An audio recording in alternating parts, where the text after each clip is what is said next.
Assalamualaikum warahmatullahi wabarakatuh. Saya Sofianaya. Pemateri pertama ingin menjelaskan mengenai hakikat budaya, yaitu konsepsi kebudayaan.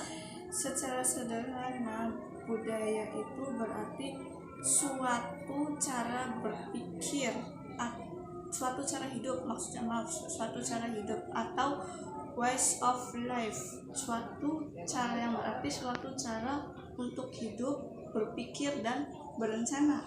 Itu budaya secara sederhana. Sedangkan budaya menurut bahasa Sanskerta itu adalah budaya yang katanya jamak dari budi, yang berarti budi atau akal itu. Terus budaya menurut para pakar-pakar, yang pertama itu menurut Kwejaningrat,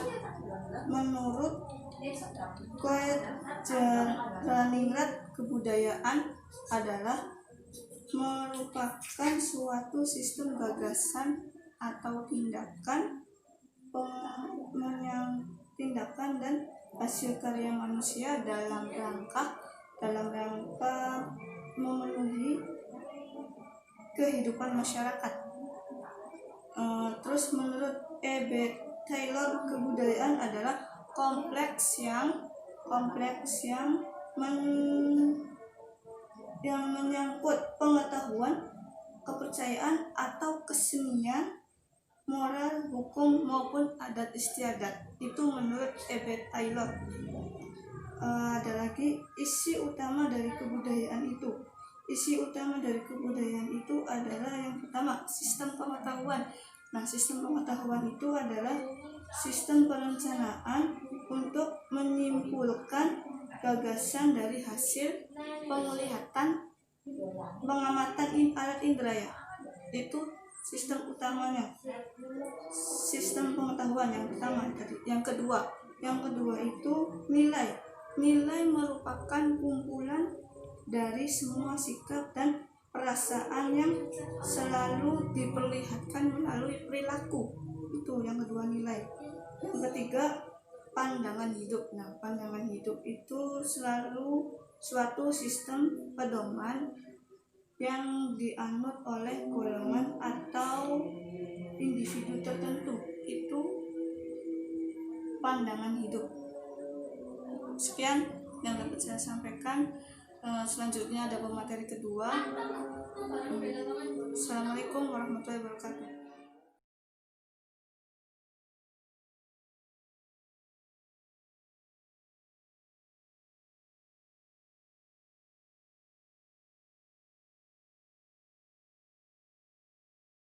Assalamualaikum warahmatullahi wabarakatuh. Perkenalkan, nama saya Siti Hapsah Waridatus Saadah. Sebagai pemateri 2 akan menjelaskan tentang sifat, hakikat, dan unsur-unsur kebudayaan.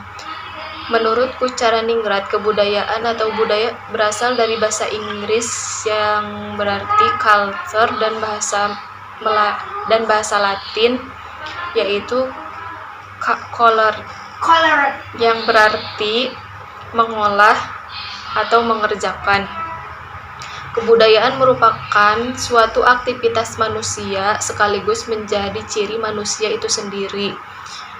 Peradaban merupakan kebudayaan yang halus dan indah seperti kesenian, ilmu pengetahuan, dan lain sebagainya.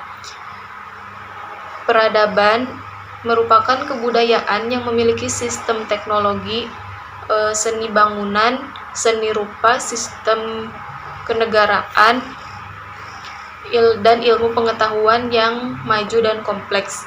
Menurut Clifford Geertz, kebudayaan merupakan pola pengertian-pengertian atau makna-makna yang terjalin secara menyeluruh dalam simbol-simbol yang ditransmisikan secara historis. J.J. Huningman membagi kebudayaan menjadi 3. Yang pertama, gagasan atau wujud ideal. Yang kedua, aktivitas atau tindakan. Yang ketiga, artefak atau karya. Gagasan atau wujud ideal yakni kebudayaan yang terbentuk kumpulan ide, gagasan, norma, dan peraturan yang tidak dapat diraba ataupun disentuh. Aktivitas atau tindakan merupakan wujud kebudayaan sebagai suatu tindakan berpola dari manusia dalam masyarakat itu atau istilah lain sistem sosial. Artefak atau karya merupakan wujud kebudayaan fisik yang berupa hasil dari aktivitas atau menurut adat dan perilaku. Kebudayaan setiap bangsa atau masyarakat terdiri dari unsur-unsur besar maupun unsur-unsur kecil, yang merupakan bagian dari sesuatu kebulatan yang bersifat kesatuan. Melville J. Horowitz mengajukan 4 unsur pokok kebudayaan, yaitu alat-alat teknologi, sistem ekonomi, keluarga, dan kekuasaan politik. Sedangkan Bronislaw Malinowski mengemukakan unsur-unsur pokok kebudayaan sebagai berikut. Yang pertama, sistem norma-norma yang memungkinkan kerjasama antara anggota masyarakat di dalam upaya menguasai alam sekelilingnya. Yang kedua, organisasi ekonomi. Yang ketiga, alat-alat dan lembaga atau petugas pendidikan. Yang keempat, organisasi kekuatan. Semua unsur tersebut dapat diklasifikasikan ke dalam unsur-unsur pokok atau besar kebudayaan yang bisa disebut dengan culture universal. Unsur tersebut memiliki sifat universal, yaitu dapat ditemui dalam setiap kebudayaan. 7 unsur kebudayaan yang dianggap sebagai culture universal, yaitu yang pertama, peralatan dan perlengkapan hidup manusia, seperti pakaian, transformasi, alat-alat rumah tangga, dan lain sebagainya. Yang kedua, mata pencaharian manusia, seperti pertanian, perdagangan, peternakan, dan lain sebagainya. Yang ketiga, sistem kemasyarakatan, seperti sistem kekerabatan, organisasi politik, sistem hukum, dan lain sebagainya. Yang keempat, bahasa, yakni bahasa lisan maupun tulisan. Yang kelima, yaitu kesenian, berupa seni rupa, seni suara, seni gerak, dan sebagainya. Yang keenam, yaitu sistem pengetahuan, dan yang terakhir yaitu religi atau sistem kepercayaan.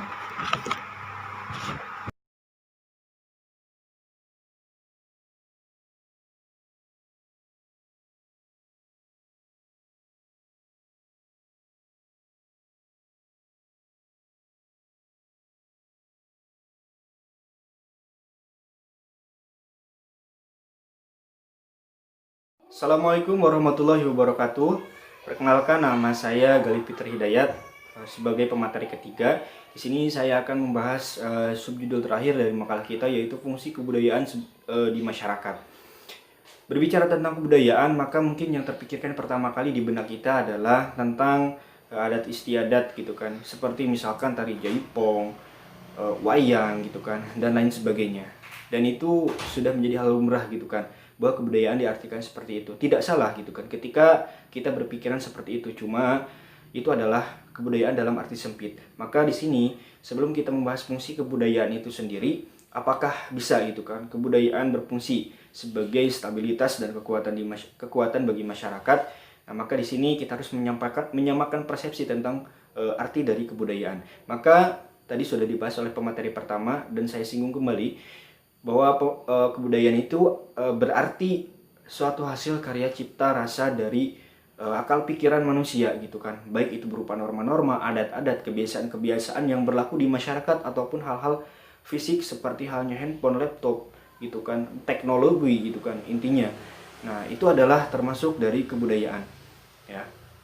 Jadi itulah pengertian kebudayaan yang sesungguhnya gitu. Ketika kita sudah paham tentang arti kebudayaan yang sebenarnya dan seutuhnya gitu kan, maka di sini kita dapat mengambil sedikit kesimpulan bahwa bahwasanya kebudayaan memiliki fungsi yang sangat besar bagi kehidupan masyarakat. Kenapa? Karena ketika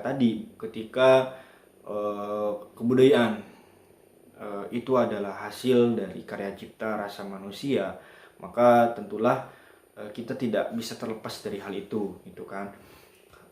Karena apa? Karena banyak sekali gitu kan kebudayaan yang dihasilkan oleh manusia gitu kan, seperti halnya teknologi yang kita pakai sekarang ini merupakan hasil dari kebudayaan itu. Jadi kebudayaan memiliki fungsi yang sangat luar biasa gitu kan.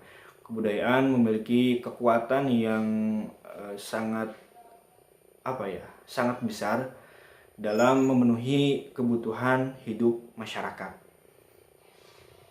Lalu selanjutnya bahwa kebudayaan juga terkait dengan norma-norma, kebiasaan-kebiasaan yang berlaku di masyarakat dan adat istiadat yang sudah biasa dilakukan. Maka di sini gitu kan berarti kebudayaan memiliki fungsi untuk pengendalian sosial di masyarakat itu sendiri. Kebudayaan akan melahirkan norma-norma hukum dan kebiasaan-kebiasaan yang berlaku di masyarakat, dan biasanya kebiasaan-kebiasaan yang sudah berlaku di masyarakat dan itu sudah berjalan cukup lama akan lebih ditaati oleh masyarakat itu sendiri. Itu kan misalkan di suatu daerah maka ini tidak boleh begini ya. Maka di situ masyarakat pasti akan lebih taat terhadap hukum di masyarakat itu sendiri. Karena apa? Karena ketika dia tidak taat terhadap kebudayaan yang berlaku di sebuah masyarakat, maka tentulah dia akan diasingkan.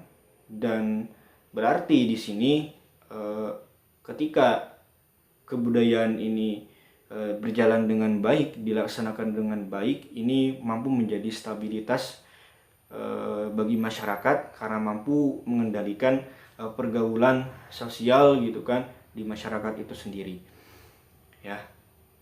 Jadi ya, kita langsung ke intinya saja, bahwasanya hakikat kebudayaan itu pada dasarnya memang adalah berfungsi untuk kekuatan dan stabilitas bagi masyarakat.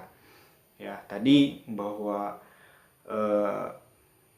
kekuatan pemenuhan kebutuhan oleh kebudayaan itu sangat luar biasa besar gitu kan dalam kehidupan kita. Dan juga kebudayaan memiliki fungsi sebagai pengendali sosial pergaulan di masyarakat itu yang mampu menciptakan stabilitas tentunya di masyarakat itu sendiri. Ya, jadi sekian dari saya. Kurangnya mohon dimaafkan. Terima kasih atas perhatiannya.